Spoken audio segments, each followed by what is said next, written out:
Okay. All right, so we are back from break, and the Mamba dancers were great, and the buffet was fantastic. Did anybody have a good time with that? Yeah, wonderful.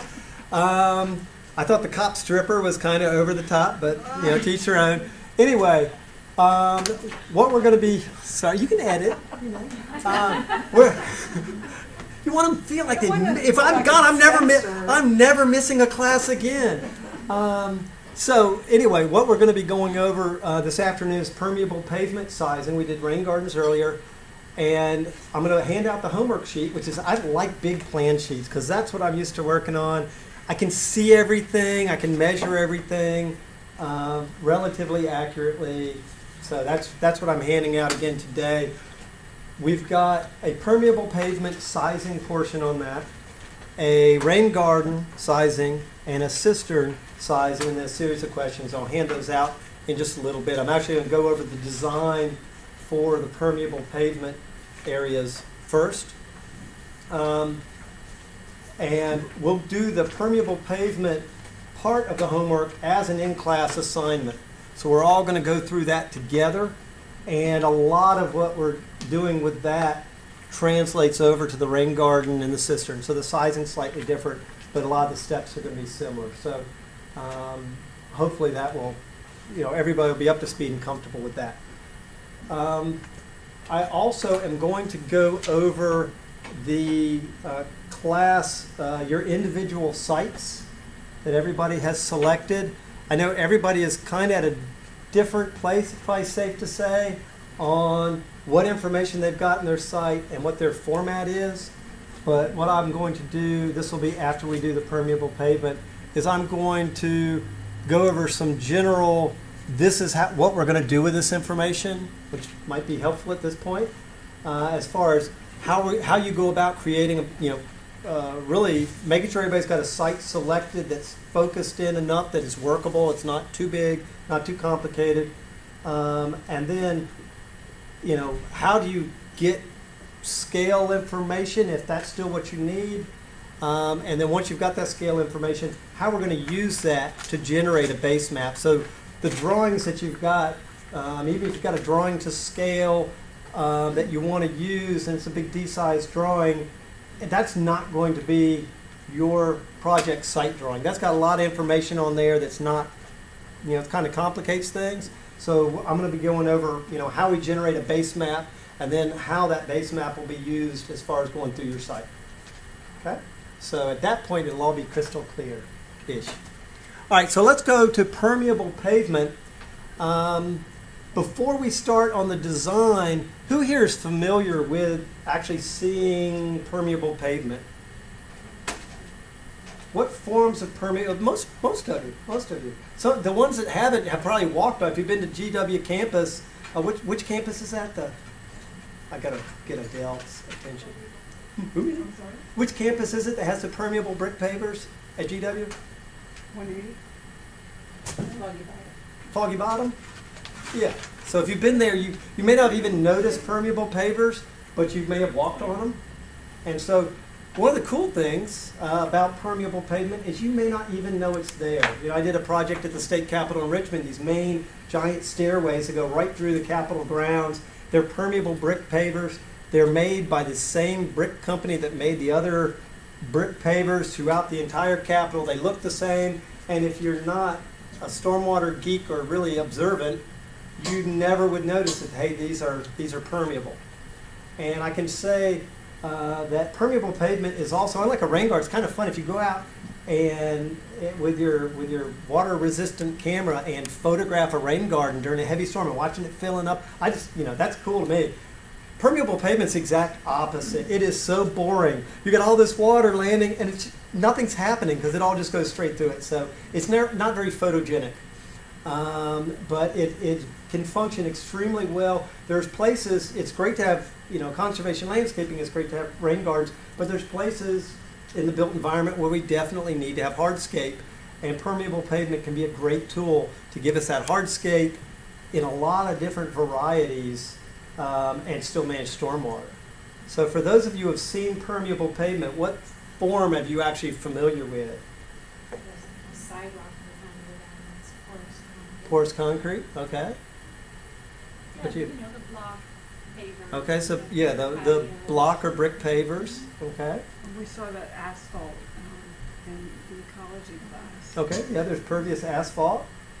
Beavers has a driveway that's gravel, some sort of a binding agent that's. Yeah, there's a lot of proprietary products out there that are pretty interesting.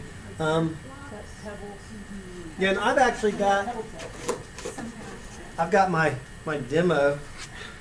So might have some tiny spiders on it. Yeah. This is Rice Krispie. We actually last year we don't have that assignment this year, but last year we actually had the students doing small models, and I don't know if you saw it or not, but Nancy, not you Nancy, a different Nancy, actually did her pervious pavement was Rice Krispie cubes, and yeah, I don't think they were very permeable. The marshmallow kind of gums it up. So this is really when we're talking about porous or permeable materials. First of all, those two words, at least to me, are the exact same. I've had sales reps and people say, well, this isn't permeable, it's porous, or vice versa.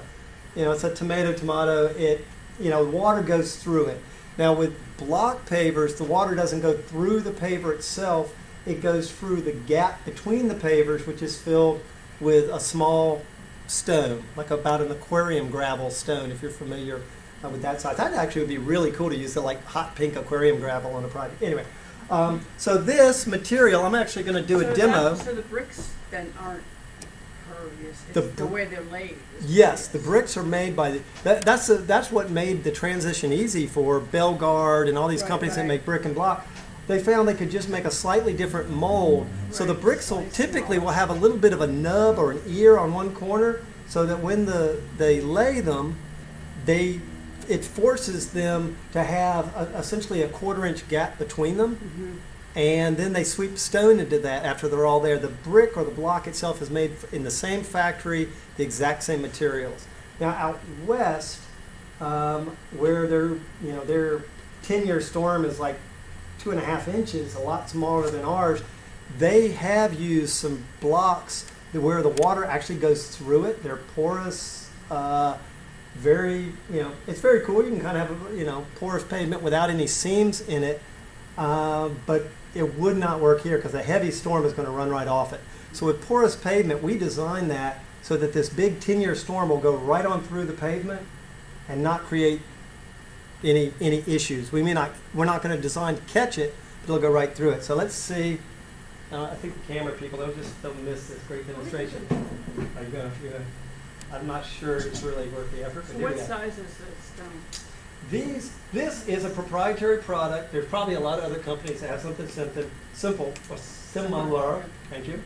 But this is made by a company called Zero Pave, I think, and it comes in with an X. Yeah. And so they come in 12-inch by 12-inch blocks. Mm-hmm. So the cheap sales guys decided they could take each of their blocks, cut them into 4, and send them out as samples to engineers. We don't get a whole block. And it's basically gravel that's epoxied together. So they have 12 by 12. They also, I think, have 18 by 18, some other configurations. Right. But you're basically buying these like blocks. They're sitting on a gravel bed, but they have some bearing strength. I forget the flow capacity. It's that on the website, but it's a certain like 6 or a half a CFS per square foot, or some fairly large number. So let's see if we can do. Here's my range. So this actually goes through. See, it's not running off the top. Oh, it'll take a massive storm. I may not be as good. I may not re-drink that.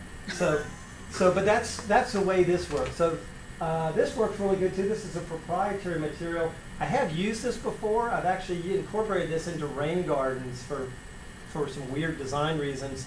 They were really excited. They were working on a project at the Capitol, and I was like, I've got 6 areas where I'm using these. It's the good news. The bad news is I only needed 3 blocks per rain garden, so it wasn't exact. I don't think anybody's commission really sent them to Vegas on that one. So you guys can look at this if you want, or pass that. I don't know how you want to do that.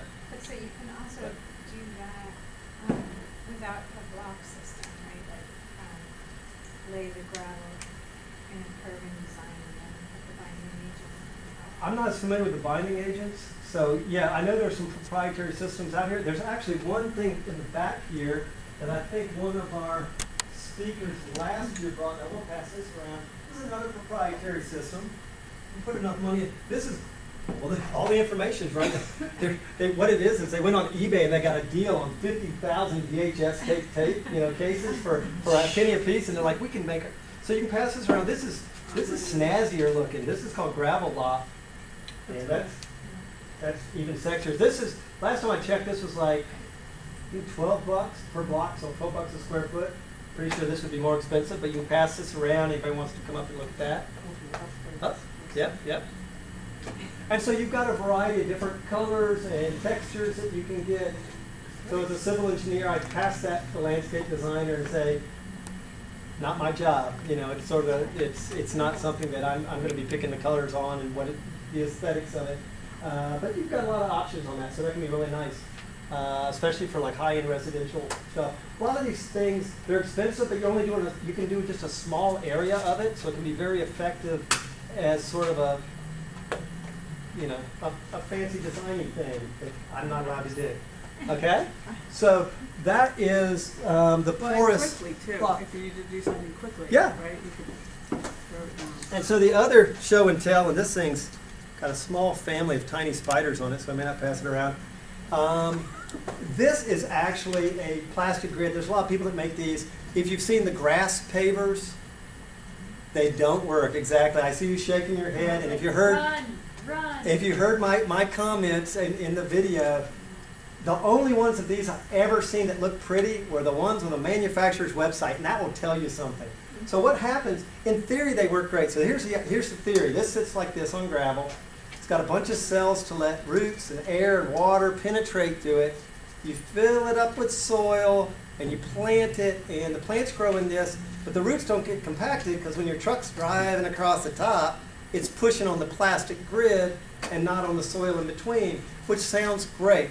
But pretty much everyone I've seen, what happens is if you get slightly too much soil in here or leaves build up, when you drive on it, it packs that soil down. It squeezes out the air, it keeps the water from getting through, and you end up with very dead grass. So I would love for these to work, and maybe they would if you had an area where you wanted to have overflow parking for an event that happened once a year.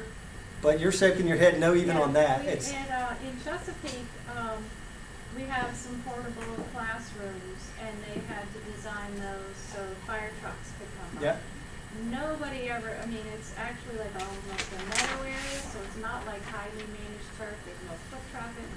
It still doesn't grow. Right, and these can be very, I'll just leave it as these can be very difficult. A lot of people like these because it makes sense of, hey, that would work and I can have a nice grass area. There's other ways to do a grass area that probably are better than that, but I brought it because it was in my shed. Okay, so those are forms of permeable pavement. I did not bring permeable concrete or asphalt. I used to have a nice block of permeable concrete, but it was sort of a hernia type exercise. So they all function essentially the same, with the exception, we'll throw the grass pavers out and ignore those. They provide a filtration function. So when water, we won't get too much. We'll probably get over it. So when water is hitting on the top of here, it's flowing through, but leaves and sticks and cigarette butts or whatever you're getting stay on the surface. They don't make it down below. What would be a potential issue for this from a maintenance standpoint? Are you talking about this Or any permeable pavement? Road salt. It's going to get clogged. Are those all? These are for this.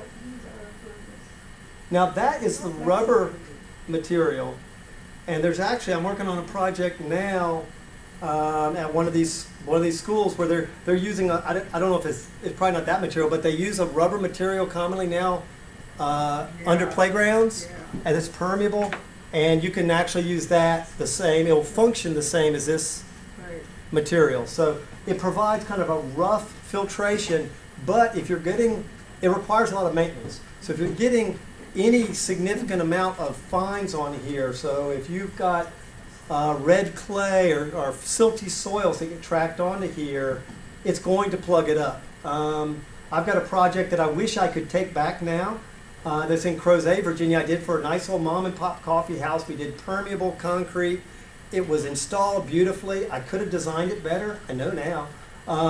But hey, we all learn as we go. But the biggest thing that killed it, and it's pretty much dead, is the parking space wasn't big enough, so they just drove onto the grass beyond it, back and forth.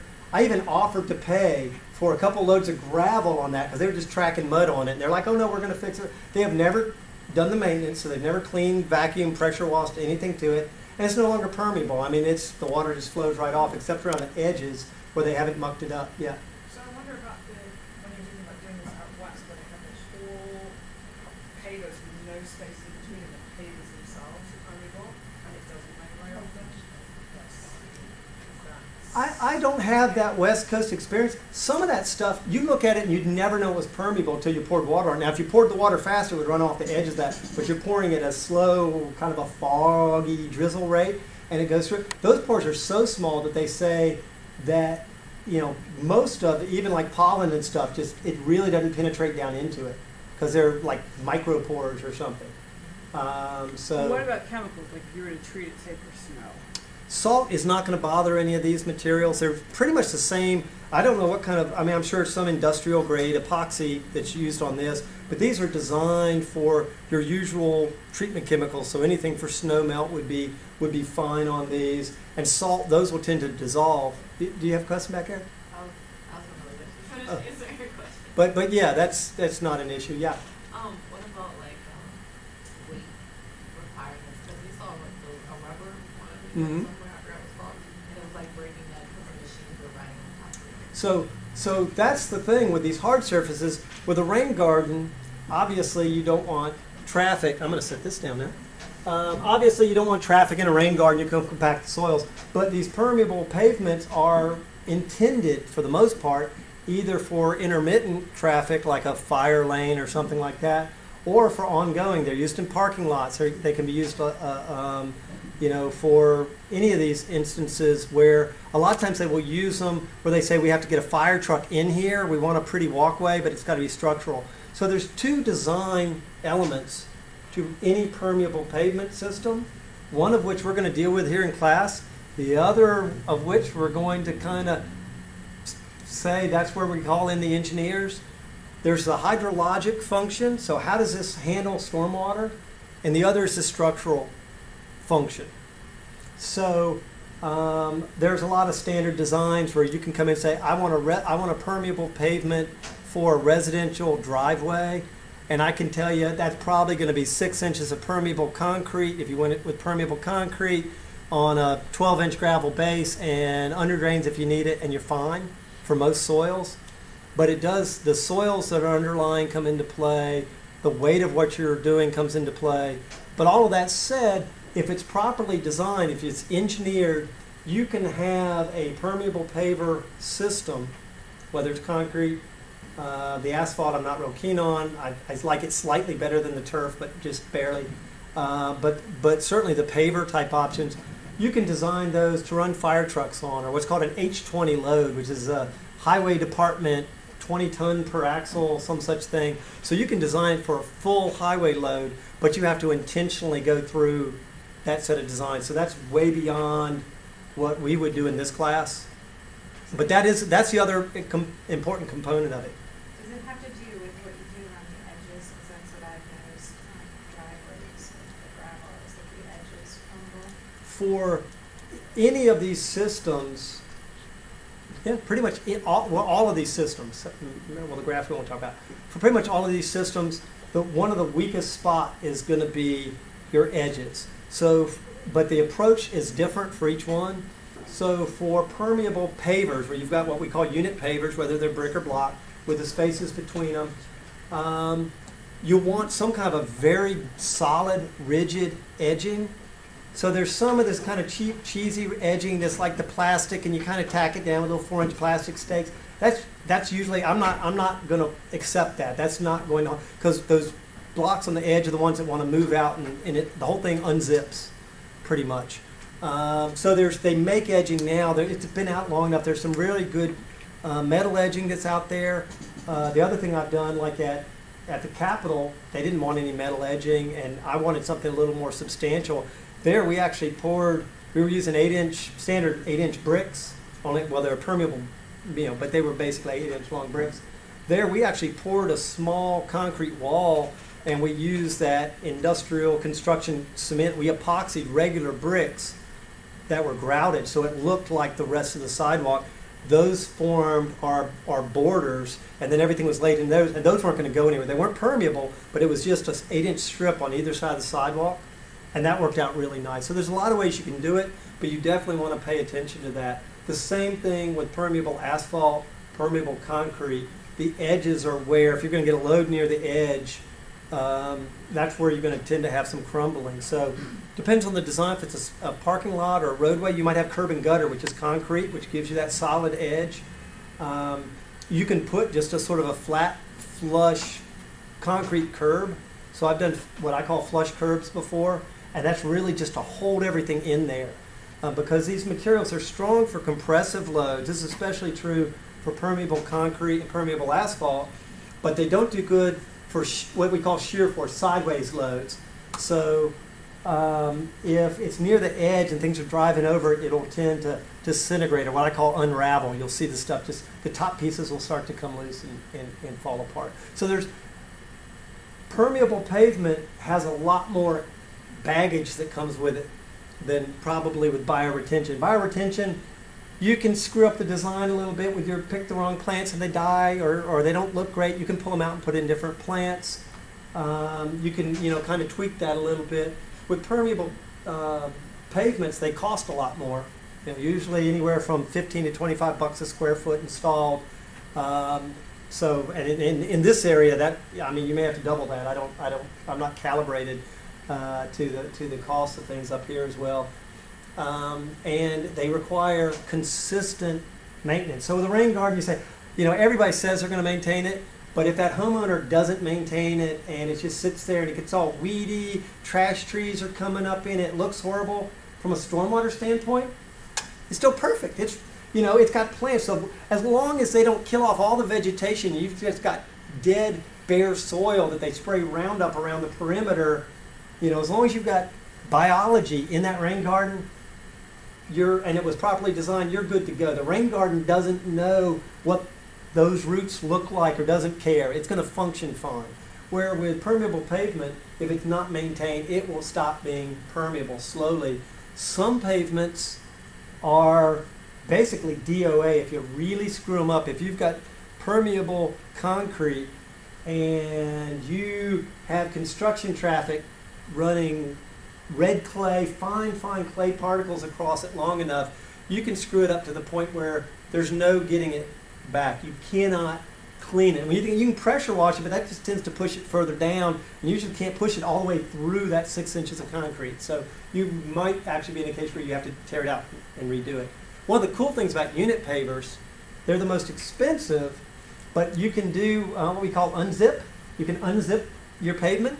So we had a project in Lynchburg on the area down near the river at this low point, and they've got this big area of permeable pavers. It was designed by some big expensive landscape architecture firm out of Charlottesville. It looks very, very nice, and they've got all these permeable parking spaces that were done with permeable block pavers. So the blocks with the gap and the stone between.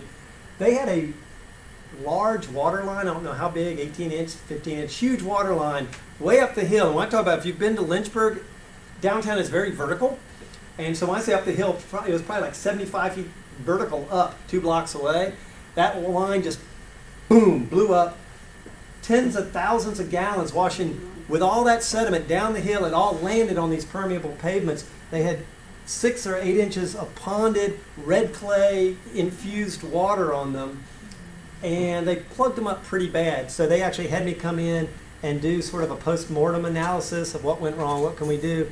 And the nice thing with that is, and it was kind of cool to see, with the permeable pavers, there's nothing, they're dry laid. I don't know if everybody knows what that means. They're not attached to anything. They're sitting on the gravel, and there's nothing, they're not connected to anything. They're just a rock sitting on the gravel held in like a little jigsaw puzzle by their brethren in bricks.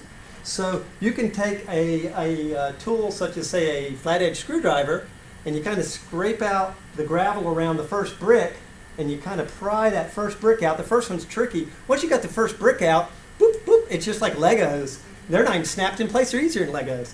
And you don't step on them in the dark in your living room. So you can just pull these bricks out. And it was funny because the one in Lynchburg that we did, when you pull the bricks out on the underlying stone, you could see the pattern of where the red dirt had come through, but it was very little contamination. Almost all the contamination was trapped in that, whatever, 3 inches pea gravel that was between the bricks. When we pulled it out, they could take a flat-edged shovel and just skim that yucky stuff off, wash the bricks off if they're still dirty, put them right back where they were, get some fresh number 8 stone or small, the aquarium gravel, small stone, and you put it on the surface and sweep it in, and it looks like brand new and it'll function fine. So although those are the most expensive, if you have a real catastrophic contamination, they're very fixable. So it depends on which approach you're using. And what kind is that again? That's what we call unit pavers. Unit paper. Yeah. So is that what you recommend? No, it all depends on. I don't recommend permeable asphalt, and the reason I don't recommend it is I have no. It's not that I don't have faith in my clients. I have the fear of the 2 guys in the pickup truck. So you've got a residence with a permeable asphalt driveway, and you've got Rainscape credits or whatever, you put it in. You're real proud of it, and you move and you sell your house, and maybe you mention it to that new owner. That's a permeable asphalt driveway. And they forget, they don't care, whatever. And at some point, gravel or asphalt starts to look a little faded, and 2 guys in a pickup truck show up and they say, "Well, man, we're gonna seal coat that for you, and it's gonna look like brand new, and it's only gonna be $150 today. We get on the truck, it's hot, it's ready to go." Like, sure, why not? And they come out and do it. You can't undo that.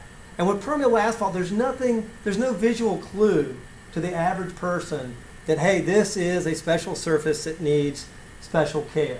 And so that is, there's some longevity issues, but if it's properly designed and installed, same as with permeable concrete, it'll function just fine.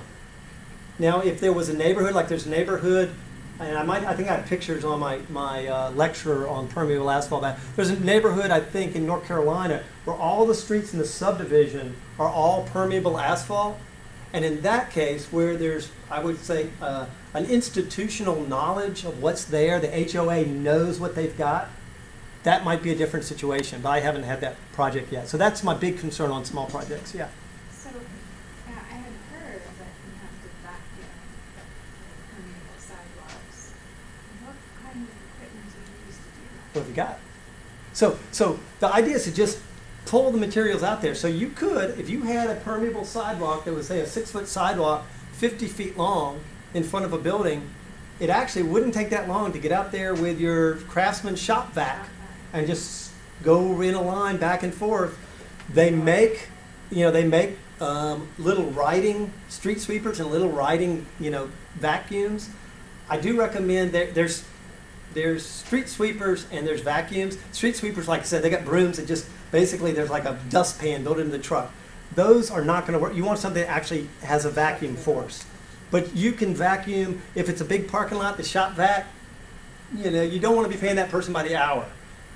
It'll work fine, but yeah, so there's entire vacuum trucks. So if you've got a parking area that's all permeable, you would find a lot of contractors have vacuum trucks for doing, So like, clean up, but- so the context for me is in a little town, we're putting in new sidewalks, Mhm. and we'd love to convince them to do permeable sidewalks. And it's like, no, because they have to be vacuumed.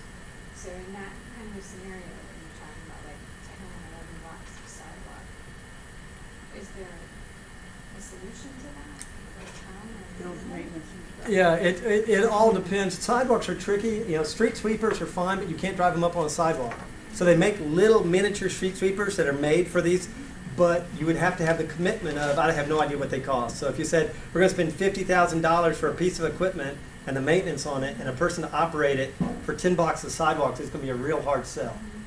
I mean, that's but that gets more into, the factors that aren't really design factors so much of Put a snow application. shovel on it too. What's that? If you could put a little snow shovel. That's right. Yeah, plow it and then vacuum it. But So they actually vacuum those. yeah, they make them. They make them that do. And so and there's enough of this stuff out there. I've actually saw one company. I don't remember who it was. There was some company out there that had taken a 0-turn lawnmower and had retrofitted it to be a little vacuum And they probably sell them for about 10 grand a piece. So something like, I mean, there's stuff out there. So just because it may not make sense this year, or didn't make sense to me, 5 years ago, doesn't mean that it won't make sense tomorrow. So this technology is going a long way. It would not be difficult, but it would just take enough of a market that it made sense for somebody to do that.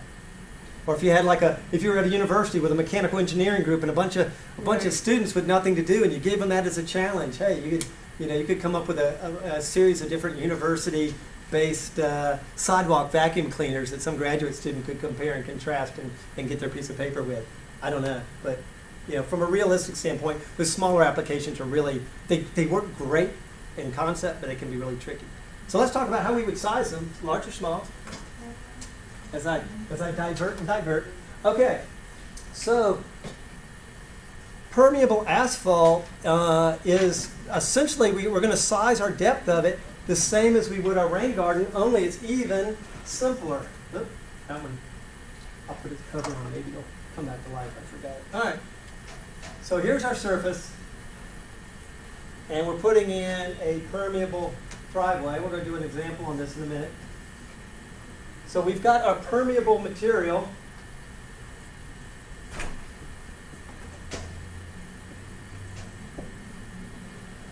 And I'm going to put question marks. It's definitely permeable, but it doesn't really matter what it is. So for the source for design, the thickness of the design and the specifications and all that is going to depend on your material. But for the sizing, it doesn't make any difference.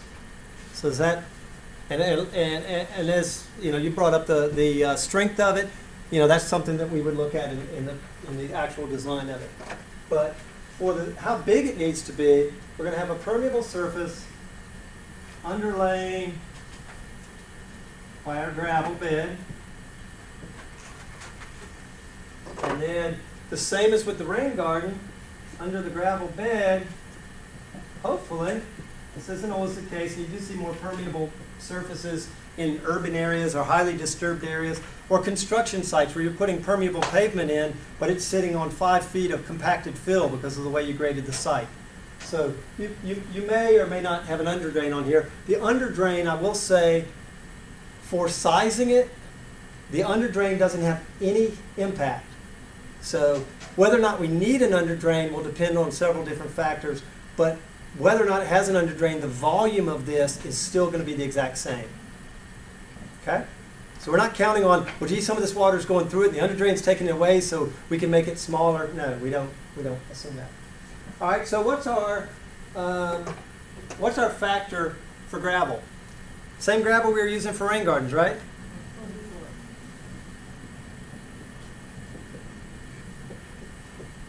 And you know what? Our void ratio for a permeable surface equals don't know, don't care. Because we're not going to pond any water ever, ever, ever in our permeable surface. Okay? That's a no-no. So whatever we've got, whether we've got an underdrain or some other thing, we don't want to pond water in this permeable surface. Can anybody think of why that might be a bad idea to have water? Freeze protection is a major part of this. So you get, it may not, we're thinking of summertime rainstorms, but you could have a situation where it snowed a lot, big piles of snow beside your driveway. Permeable pavement actually does a lot better with snow because you don't get the black ice, but it snowed. Got a big pile of snow up here. Then we get one of these February warm days, water runs off, the snow's all melting, it's hitting your permeable driveway, it's going in there and it's filling this up, and we've designed it such that the water surface is right up near the top, and then that next night, or you hit a cold spell, and it drops down into the teens for a few days, and this all just crumbles right up. So there's other reasons too, but that's the primary reason where we do not want to have water within this permeable surface. Okay, so we don't have to worry about the void ratio because we're going to ignore that in our value calculation. It's just got even easier. We've only got one factor, right? So we've got our depth of gravel right here. The exact same approach as what we did before. So if our depth of gravel, let's say, is 24 inches, we can do a unit volume. So we just same approach as the rain garden to say for a given storm. How much was our storm before? I think I saw 157 for 157 cubic foot treatment volume. Right? Same number, just to pull a number out that we're familiar with. And we have 24 inches of gravel. What would our calculation be for our unit volume? Is simply going to be unit volume for the permeable pavement is going to be the depth, which is 2 feet, right? Everything has to be converted to feet, times our 0.4, and what's that equal to? 0.8? And that is cubic feet per square feet. So how many square feet would we need? It's going to be, what we say, it's equal to our treatment volume divided by our unit volume. So that's 157, right? Over 0.8. 196, I'd call that 200 square feet. So to capture that same volume using, this is 2 feet of gravel. That's a fair amount of gravel. Sometimes I do feel bad with a lot of these bioretentions because somewhere there's an entire mountainside that's just disappearing from the planet because I'm breaking it into 57 stone in little pieces. But anyway, we've got 2 feet of gravel here, and we would only need 196 square feet in order to hold the same treatment volume that we held with our rain garden before, that rain garden depth. So the gravel's got a pretty, it's got a higher void ratio than bioretention, significantly more. So your footprint of these will typically be less, but I mean, it's all good depending on your depth.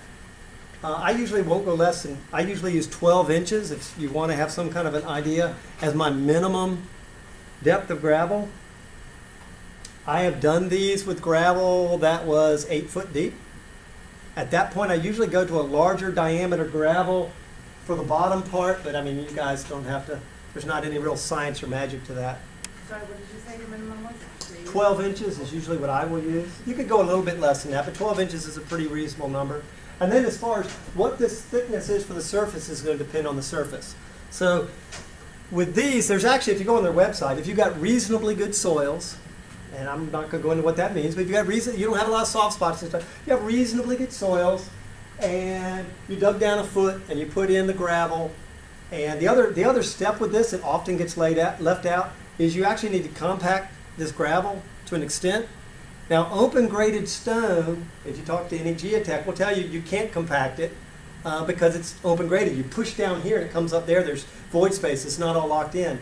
But it's sort of like the Frito bag analogy. So you get that big bag of chips, and it says right on it, right, substance, contents may have settled during, and you open it up and it's like this much air and that much chips in the bottom.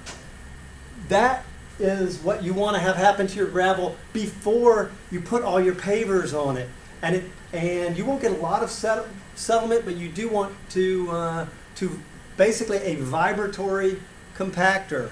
So one of these little jumping jack things will work. They also make these rolling ones. They make some radio controlled ones that are kind of fun. But they drive along. They're not just compacting it. They also are vibrant. So it's sort of like taking that bag of chips that's where the chips are all the way full, and you're shaking it to get them to, you're getting those rocks to kind of settle in and lock and get into a place so that when I put my pavement right on the top of it, it's not going to slowly shift as the vibration from the car and walking on it slowly settles it down. And then you get pavers that are all, a little bit wonky. I mean, they're not going to go but so far, but it doesn't look good at the very least. And your client spends a lot of money. You want to look nice. So, and you want to function properly. So you want to make sure that that's done. So any questions about sizing the permeable pavement? Very straightforward, easier than the rain garden, really. Yeah. Oh no, I saw the top of your hand. Oh, I yeah, sorry. didn't see the whole thing. All right, so I'm going to hand out the homework for the next class. And so y'all want to pass these around on this side. I've got another roll of them to go around the other side. Can you get those going around? Just take one and pass them around. Everybody gets one. You can use these as coloring sheets or whatever you want to do on the back side of them, placemats. And I'm actually going to call this up on the computer, and we can go over this. So I think they get the grayscale one. Y'all get the full color version, so enjoy. Let's interrupt this Yep. and start a new one.